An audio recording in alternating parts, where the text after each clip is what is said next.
गोवर्धन लीला की थी, यानी कि गिरिराज गोवर्धन को अपनी उंगलियों पे लिया था।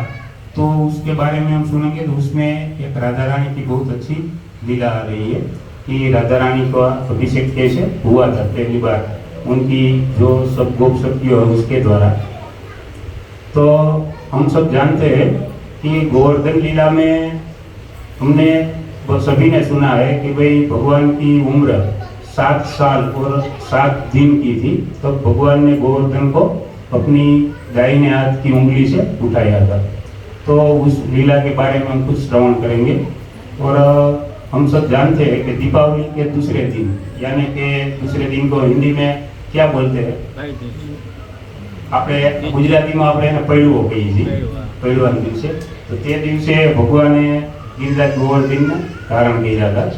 તો આ લીલા કંઈક એવી છે કે જ્યારે દીપાવલીનો દિવસ હતો ત્યારે ભગવાનની ઉંમર, મેં કીધું એમ કે ભગવાનની ઉંમર 7 साल की थी।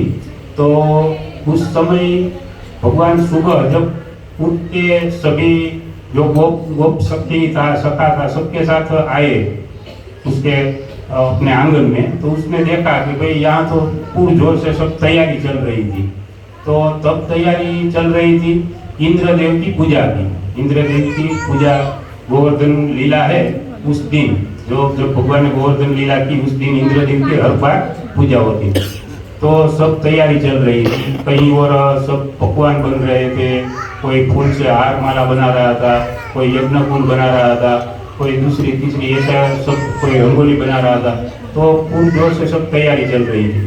तो भगवान ने देखा कि भाई ये क्या चल रहा है। भगवान की उम्र तो 7 साल की थी, लेकिन हम सबसे बहुत बुद्धिमान थे क्योंकि भगवान तो पूर्ण है। तो भगवान ने देखा कि ये तो कुछ उत्सव की तैयारी चल रही है। तो भगवान उस समय पहले तो सब उसके जो गोप सखा थे और उन सबको पूछा कि भाई क्या तैयारी चल रही है। तो उसने बोला कि भाई इंद्रदेव की पूजा करते हैं हम हर साल, तो उसकी तैयारी चल रही है। फिर भगवान की इच्छा तो यही थी कि भाई इंद्रदेव की पूजा है उसको बंद करवाना था। तो फिर वो नंद बाबा के पास गए और उसकी गोद में बैठ गए। और गोद में बैठकर उसने नंद बाबा से पूछा कि बाबा ये सब इतनी जोर शोर से तैयारी क्या चल रही है, ये इतने सब पकवान बना रहे हो और ये सब चल रहा है तो क्या है। तो उसने बोला कि भाई हम इंद्रदेव की पूजा करते हैं, आज के दिन इंद्रदेव की पूजा। फिर भगवान ने बताया कि इंद्रदेव की पूजा क्यों, इंद्रदेव की पूजा क्यों करते हो, उसका यज्ञ सब। तो उसने बोला कि भाई इंद्रदेव की कृपा से ही हम सब समृद्ध है, क्योंकि इंद्रदेव नियमित जो बारिश बरसा रहे उसके कारण यहाँ घास, फल, फूल और सभी औषधि सब हमें गोवर्धन से प्राप्त हो रहा है। और हमें जो गैया है वो उस घास को खाती है, उससे हमें गैया से दूध मिलता है, उससे हमारी आजीविका चलती है। इसलिए इंद्रदेव की हम पर बहुत कृपा है। तो हम इंद्रदेव के लिए कुछ एक साल में एक बार इंद्रदेव की पूजा करते हैं और सभी जो पकवान है वो सब भोग इसको लगवाते हैं। तो फिर भगवान ने तो पहले से ही डिसाइड कर लिया था कि भाई आज से इंद्रदेव की पूजा बंद करनी है और गोवर्धन पूजा करनी है। तो फिर उसने प्रश्न किया भगवान ने कि भाई इंद्रदेव की पूजा हम कर रहे हैं तो ये तो उसका कर्तव्य है, क्योंकि भगवान ने उसको बारिश वर्षा के ये सब जो जगत है उसका कल्याण करने का कार्य दिया है। तो बारिश बरसाना तो उसका कर्तव्य है, तो वो अपना कर्तव्य कर रहे हैं, उसमें वो हम पर वो कोई एहसान नहीं कर रहे हैं, हमें उसकी पूजा करने की कोई जरूरत नहीं है। फिर नंद बाबा ने तो बोला कि भाई ये तो वर्षों से चलता आ रहा है, ये परंपरा है हमारी और हम उसको बंद नहीं कर सकते, क्योंकि इंद्रदेव नियमित जो बारिश दे रहे हैं उससे ही हम सबका ये गुजरान चल रहा है। तो फिर भगवान ने बहुत उसे समझाने की कोशिश की और फिर तर्क भी दिया, कुछ ऐसा तर्क भी दिया कि भाई भगवान की आज्ञा से ही सब कुछ हो रहा है, तो हमें भगवान की पूजा करनी चाहिए, इंद्रदेव की नहीं। फिर बहुत तर्क हुआ। फिर नंद बाबा ने भगवान से कहा कि चलो तुम्हारी बात को भी हम मान्य रखते हैं, आज इंद्रदेव की पूजा करते हैं और कल हम भगवान की पूजा यानी कि गोवर्धन की पूजा करेंगे। तो भगवान का कहना यही था कि भाई जो गोवर्धन है वो हमें सब कुछ दे रहा है, उसमें से झरना आ रहा है, उससे पानी मिल रहा है, फल फूल मिल रहे हैं, हमारी गैया वहीं चलती है, वो सब कुछ जो कुछ भी मिलता है वो हमें गोवर्धन से मिलता है। तो गोवर्धन की पूजा हमें करनी चाहिए और उसका अंकुट करना चाहिए। तो अन्नकूट जो कहते हैं, तो अन्न है उसका कूट यानी के पहाड़। तो जो अन्न है उसका पहाड़ की तरफ, कूट की तरफ अन्न बनाया था। समझ लो कि कोई मिष्ठान बनाया है तो एक पहाड़ की तरफ इतना अन्नकूट लगा हुआ था उस समय। और जो गोवर्धन परिक्रमा हम सब कर रहे हैं, वो पहली परिक्रमा है कि जो भगवान ने उसका आयोजन किया था और उसका हैंडलिंग भगवान ने किया था और पहली परिक्रमा भगवान ने की थी। ये एक ऐसी लीला है कि जो लीला का आयोजन भी भगवान ने किया था और उसके भोक्ता भी भगवान थे।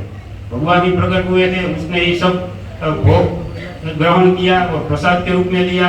तो एक ऐसी एक ही लीला है कि जिसमें आयोजक भगवान थे।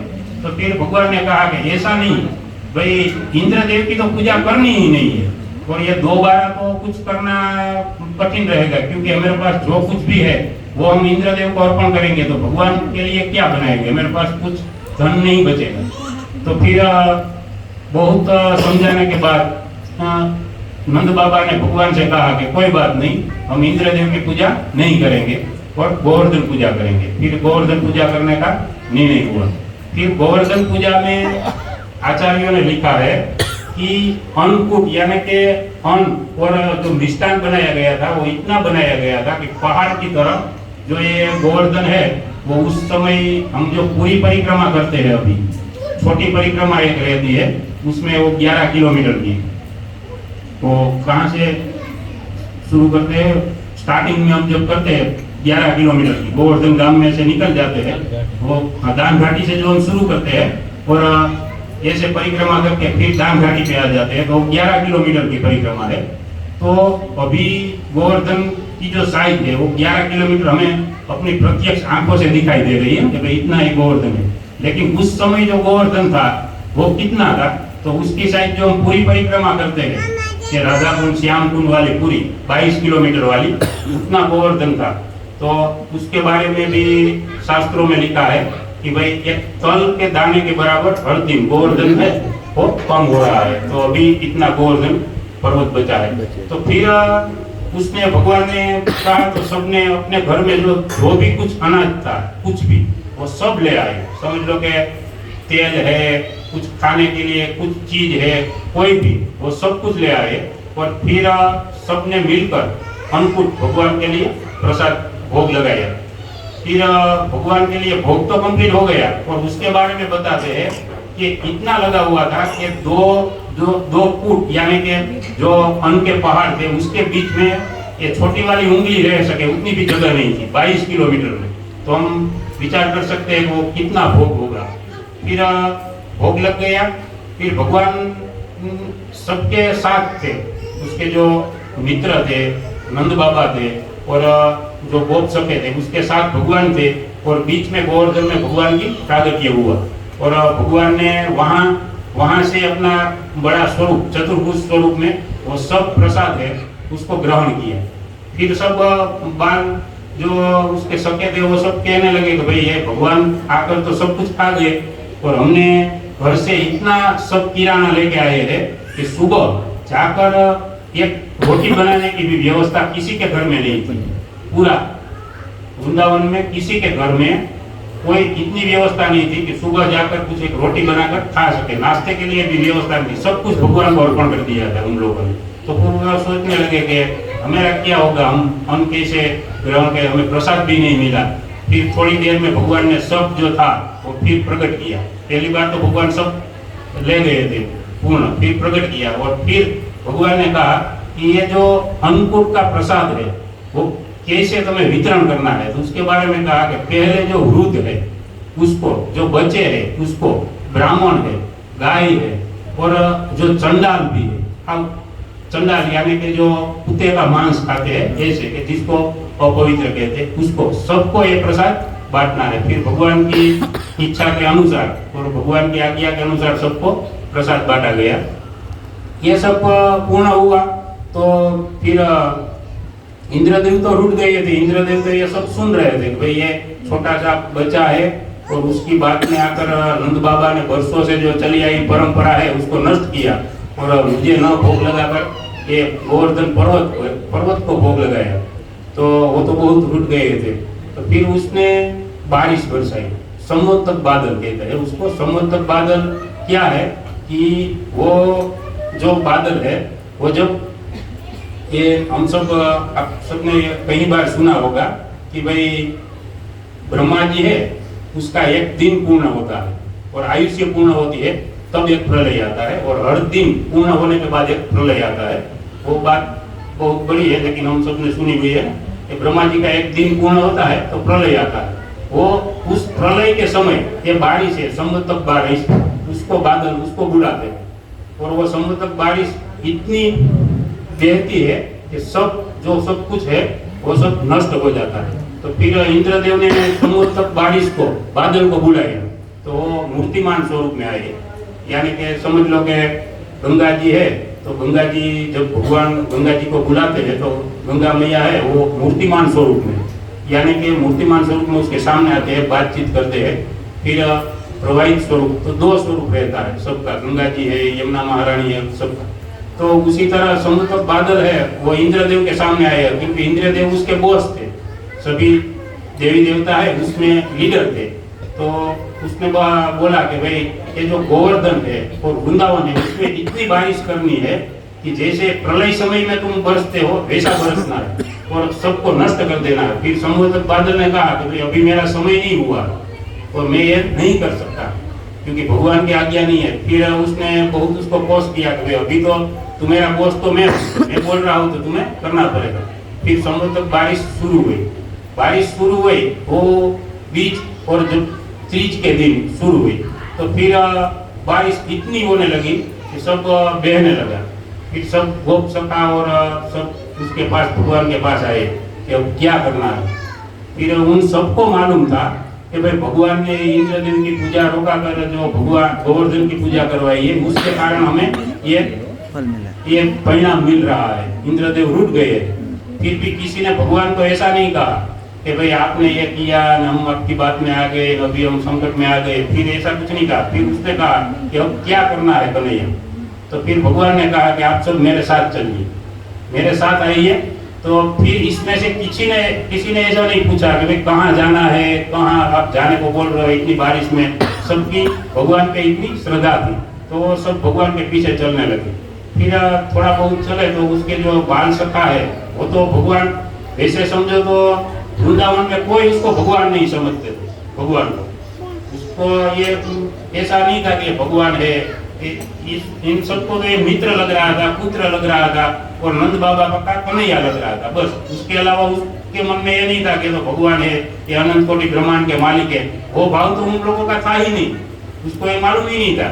बस ये कुछ भी लीला करते थे तो वैसे कहते थे कि भाई ये तो मक्खन अच्छा खा रहा है, कुश्ती कर रहा है, इसलिए उसमें इतनी ताकत आ गई, ऐसा करते थे। लेकिन भगवान के स्वरूप में वो उसको नहीं मानते थे, भगवान के स्वरूप में स्वीकारते थे लेकिन उसको ये कहीं मन में विचार नहीं आया कि भाई ये भगवान है, इसलिए इतनी लीला पूर्ण हो सकी। तो फिर सब उसके पीछे चलने लगे। फिर थोड़ा चले तो सब गोप सखा है उसने कहा कि कन्हैया तू हमें पीछे ले जा रहा है लेकिन तुझे अब करना क्या है, आगे का प्लान क्या है? तेरा प्लान तो बहुत बड़ा रहता है, तो कभी उसमें हमें दौड़ना भी पड़ता है। तो फिर उसने भगवान ने बताया कि भाई ये जो गोवर्धन है ना उसको मैं अभी उठाने वाला हूँ ये और आप सबको उसके नीचे आ जाना है। तो बोला तो एम था ना विचार करने लगे कि भाई ये 7 साल का और इतना बड़ा गोवर्धन उठाने की बात कर रहा है। तो फिर भी उन लोगों को तो विश्वास थोड़ा बहुत था कि ये कुछ भी कर सकता है क्योंकि आगे तो बहुत लीला की थी, तो थोड़ा बहुत विश्वास था। फिर उसमें से उनके कुछ गोप सखा था, उसने बोला कि भाई ये बात सही है तू उठा सकता है लेकिन अभी हमें कुछ डेमो करके दिखा ना, ये तो बड़ा है, छोटा सा डेमो दिखा तो हम मान लेते हैं कि तू उठाएगा। लेकिन कुश्ती में वो जो उसके सखा है उसने बोला कि अभी 3 दिन पहले मैंने तेरे को 3 बार कुश्ती में हराया था, दूसरे ने बोला मैंने भी 2 बार हराया था और ये अभी बात कर रहा है कि ये गोवर्धन उठा लूंगा, तो कुछ डेमो करके दिखा। तो फिर भगवान आगे गए और वहाँ एक वृक्ष था, उस स्थान का अभी नाम बड़ा है मुझे अभी स्मरण नहीं है। तो उस स्थान पे ले गए और एक मिनट બધા સ્થાન ના તમને નામ આપી નીકળે ને તો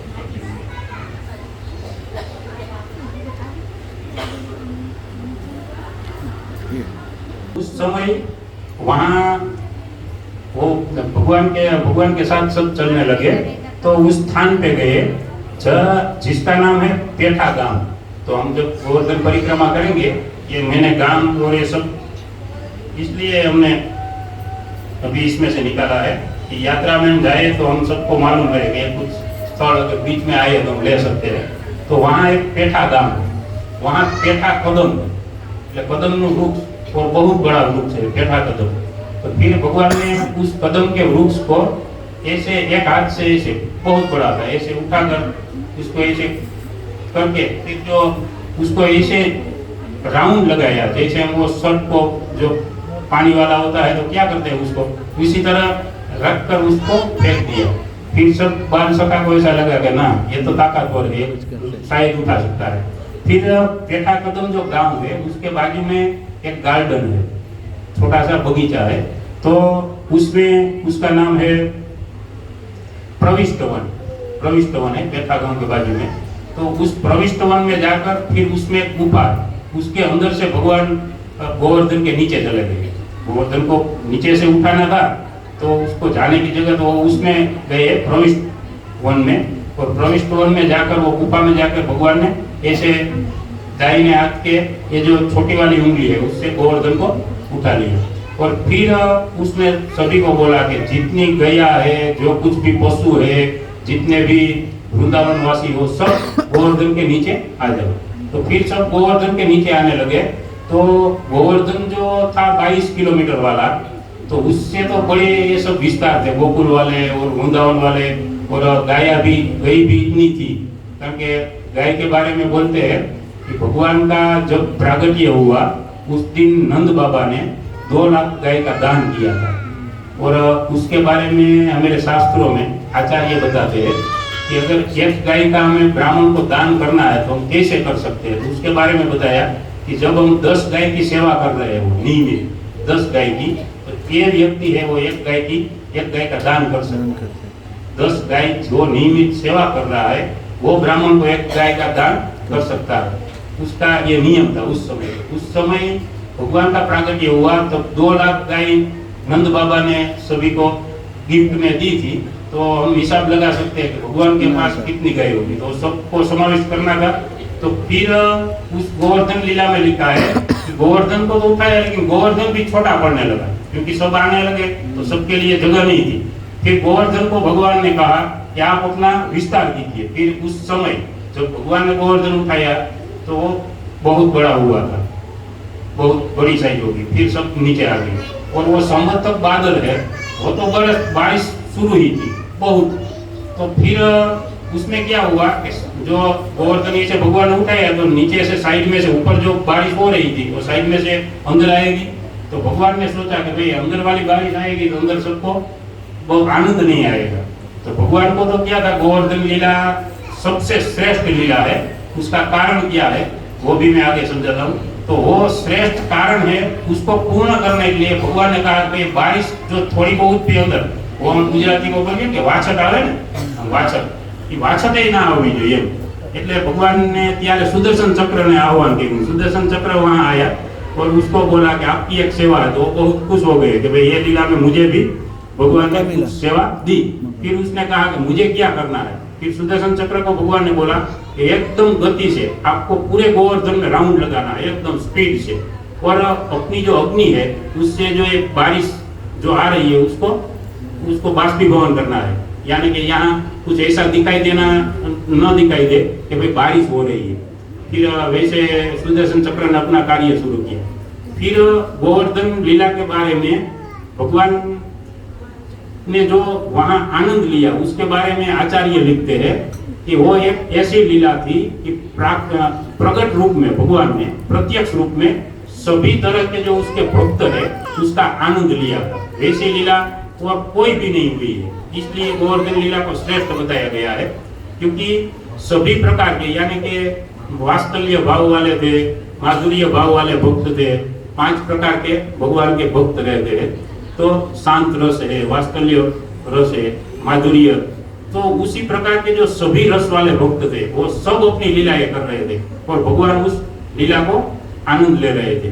तो ये एक ही ऐसा भगवान का समझ लो फेस्टिवल है कि जिसमें भगवान ने सभी प्रकार के सभी भक्त की प्रगटीय इनके प्रत्यक्ष रूप में एक साथ में लीला का आनंद लिया था, सभी प्रकार के वहां भक्त थे। फिर जब भगवान ने गोवर्धन उठाया तो फिर वहां तो क्या, उसके जब गोप बालक थे उसको तो अभी कुछ ऐसा नहीं था कि ये भगवान है उसने उठाया है, ये तो ये मक्खन बक्खन अच्छा खाता है, कुश्ती करता है इसलिए उठा सकता है, उठा लिया।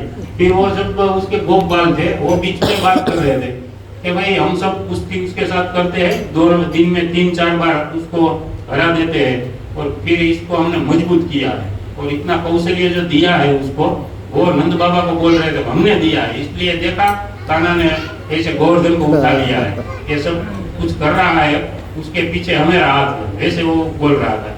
फिर और जो गोप सखिया थी वो बोल रही थी कि भाई राधा रानी यहाँ अभी प्रत्यक्ष हाजिर में है, इसकी शक्ति के कारण गोवर्धन उठा हुआ है, क्योंकि भगवान राधा रानी की तरफ, राधा रानी की ओर देख रहे हैं और राधा रानी की जो दृष्टि है उसके कारण ही गोवर्धन टिका हुआ है। अगर राधा रानी अपनी दृष्टि हटा ले तो गोवर्धन को भगवान नहीं उठा सकते। वैसे सब भगवान की जो लीला है उसका आनंद ले रहे थे। तो उसमें क्या था कि जब भगवान ने गोवर्धन उठाया ऐसे, तो उसमें आचार्य लिखते हैं कि भगवान की जो दृष्टि थी वो ऐसे तीसरी आंख से देखते हैं वैसे राधा रानी की ओर थी, तो राधा रानी की ओर भगवान ऐसे हम देख रहे थे।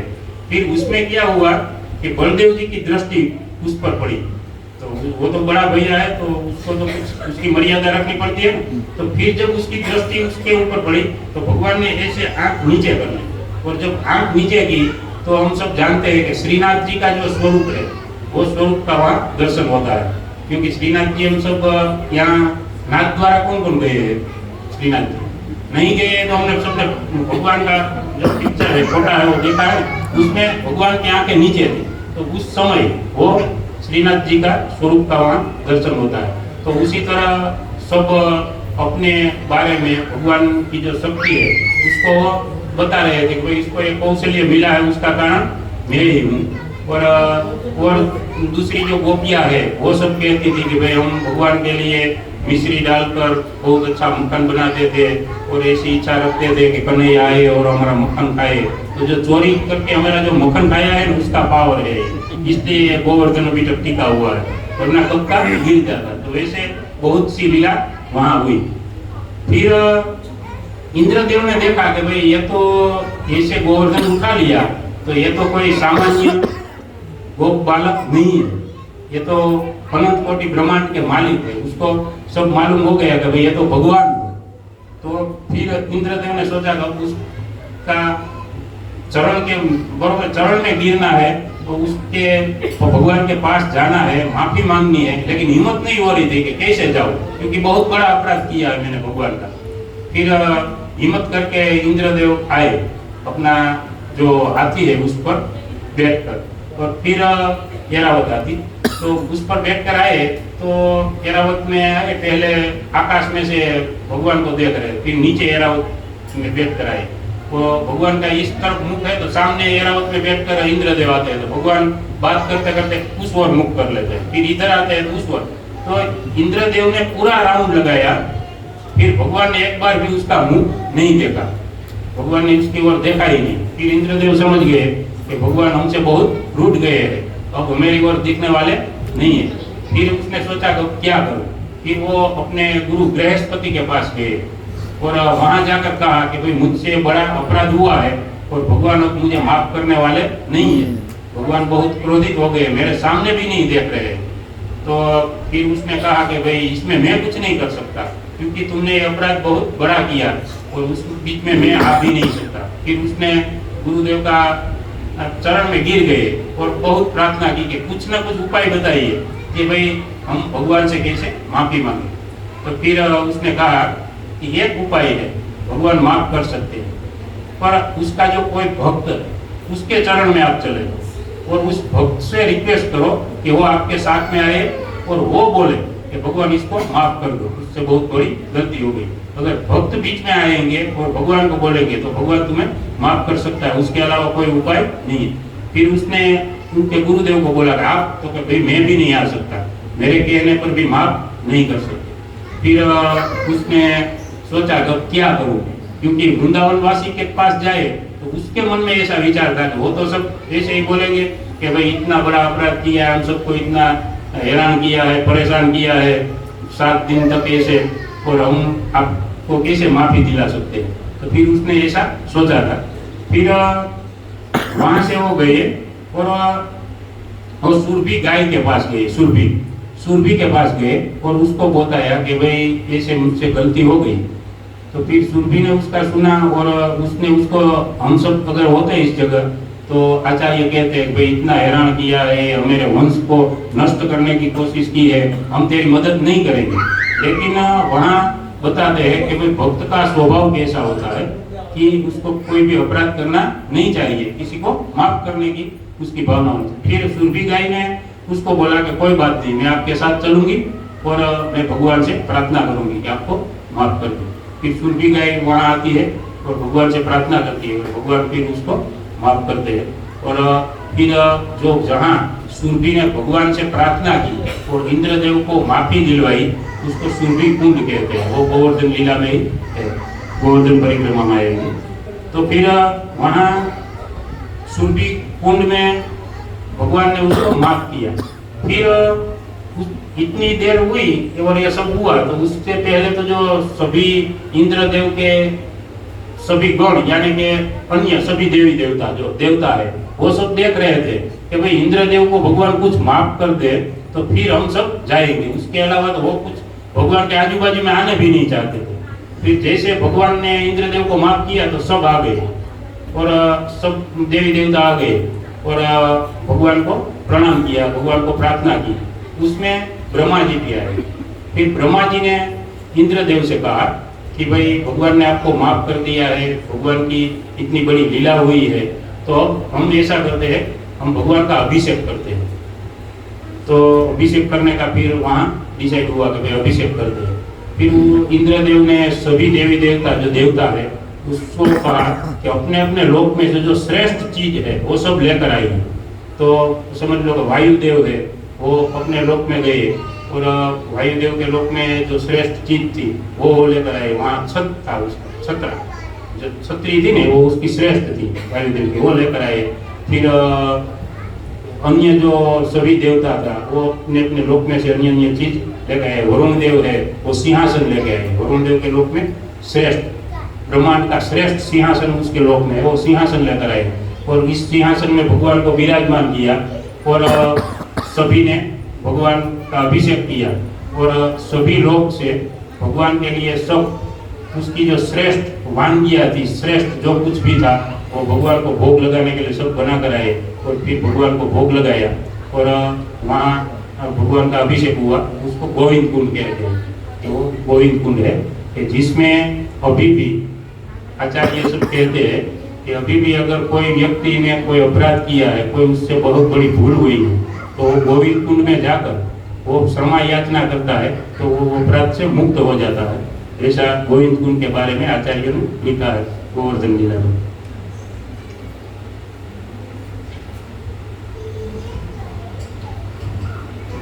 फिर यहाँ इसके बारे में लिखा है कि बारिश जो है वो बीच के दिन से शुरू होकर 7 दिन तक बारिश हुई थी। फिर जो संवत्सर बादल थे उसका जो जल था वो भी पूर्ण हो गया था, बारिश रुक गई थी, तब इंद्रदेव आए थे।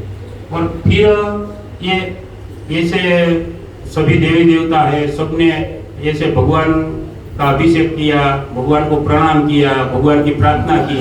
उस समय जो गोप सखा सब थे वो सब कुछ वृक्ष के पीछे जाकर देख रहे थे कि भाई ये अपना कन्हैया है, उसको ये 4 मुख वाले और ये इंद्रदेव, ये सभी देवी देवता सब प्रणाम कर रहे हैं, उसका अभिषेक कर रहे हैं, उसका जयनाथ कर रहे हैं। ये क्या चल रहा है, ये क्या है? तो बहुत बड़ा आदमी लगता है ये। वो सबको तो मालूम नहीं था कि भगवान है, उसको तो ये कुछ मेमोरी नहीं थी। तो उस सबने देखा। फिर जो गोप सखिया थी और जो गोपिया थी उसको मालूम हुआ कि भाई कन्हैया को अभिषेक हुआ है और सबने अन्य अन्य लोक में से अपने अपने हिसाब से सब बहुत अच्छे भोग लेकर आए, भगवान को भोग लगाया, वो सब हुआ है। तो फिर उसने सोचा कि भाई कन्हैया का अभिषेक हुआ है, और अभिषेक होते ही ब्रह्मा जी ने इंद्रदेव से कहा कि भगवान श्री कृष्ण है, उसका नाम आप आज से हम सब के लिए गोविंद घोषित कीजिए। फिर वहां भगवान का नाम गोविंद घोषित हुआ। अभिषेक के बाद जब भगवान को भोग लगाया गया, उस समय भगवान का नाम गोविंद घोषित हुआ। वो सब गोपियों को मालूम पड़ा कि भाई ऐसा हुआ है, तो कि भाई कन्हैया का अभिषेक हुआ है, उसको इतना मान खान मिला है, उसका नाम गोविंद हुआ है, तो हमें भी राधा रानी का कुछ करना है, हमें भी कुछ करना है। फिर वो जो इमली तला है ना, वो वृंदावन परिक्रमा में आ रहा है, वहाँ सब गोपी ने डिसाइड किया कि भाई हम राधा रानी को यहाँ बुलाते हैं और उसका हम अभिषेक करेंगे। और फिर सबने अपने हिसाब से उसका अभिषेक किया और उसको वहाँ वृंदावनेश्वरी नाम दिया, श्रीमती राधा रानी का नाम वृंदावनेश्वरी वहाँ नाम दिया और उसका अभिषेक किया। फिर ये 2 अभिषेक हुआ। फिर सब गोप सखा है वो भगवान के पास आए और उसने तो कहा कि ना ये क्या चल रहा था, ये सब जो इतनी पूजा कर रहे थे, ये कुछ नहीं था भाई, उसमें तो ऐसा ही था। तो फिर उसमें से उसके गोप सखा ने कहा कि भाई उन सब ने जो अभिषेक किया वैसा कुछ करने की हमेरी इच्छा है, कान में बोला। तो भगवान के कोई बात नहीं, आ जाओ तुम भी अभिषेक करो। फिर उसके पास तो कुछ ऐसा आधुनिक नहीं था, उनके पास जो था वो ऐश्वर्य नहीं था। तो फिर वो लोग तो क्या है, गौमूत्र लेकर आए और उसके पास घर में जो कुछ था वो लेकर आए, मक्खन बरोबर सब लेकर आए, और भगवान के बैठने के लिए तो उसके पास और कुछ सुविधा नहीं थी। तो फिर उसने एक बड़ा पत्थर लिया, वो एक रख दिया, एक दूसरा ऐसे हम आधार लेने के लिए पीछे रख दिया, 2 पत्थर भगवान को बिठा दिया और भगवान का अभिषेक किया। फिर बाद में उसके बारे में अपने जो गौड़ीय संप्रदाय में लिखा है कि जब अभिषेक पूर्ण हुआ, जो गोप सखाओं ने अभिषेक किया वो पूर्ण हुआ, फिर भगवान ने कहा था कि भाई इंद्रदेव ने जो ऐश्वर्य में इतना अभिषेक किया उस सबसे हजारों गुना श्रेष्ठ जो गोप सखाओं ने उस पर अभिषेक किया वो भगवान को श्रेष्ठ लगा था। तो उसका मतलब ये है कि अगर भाव से हम भगवान के लिए कुछ भी अर्पण करते हैं तो भगवान के लिए श्रेष्ठ है, क्योंकि ऐश्वर्य भाव में हम भगवान को कुछ भी ऑफर करते हैं और इतना भाव नहीं है तो उसके लिए श्रेष्ठ नहीं है। तो उसी तरह भगवान का अभिषेक हुआ और फिर सब अपने अपने घर जाने लगे। तो फिर घर जाकर सबने देखा तो अगले दिन तो सब कुछ लेकर आ गए थे, वहाँ तो कुछ नहीं रहा था। फिर गए तो सब इतना ही, सब अनाज सब कुछ इतना ही था, उसमें से कुछ कम हुआ नहीं था। तो उसी तरह भगवान की ये गोवर्धन लीला भगवान ने की थी। और दूसरी बात यह है कि जब ये भोग लगाया था भगवान ने, उस समय भगवान ने ही गोवर्धन लीला पहली बार निकाली थी और उसमें जो बड़ी गोपियां थी उसको गाड़ी में बिठाया था और जो छोटे सखे थे वो सब चाल कर ऐसे भगवान ने पहली बार गोवर्धन की परिक्रमा की थी। श्री गोवर्धन भगवान की जय। हरे कृष्णा कृष्णा कृष्णा हरे हरे, हरे राम राम राम हरे हरे।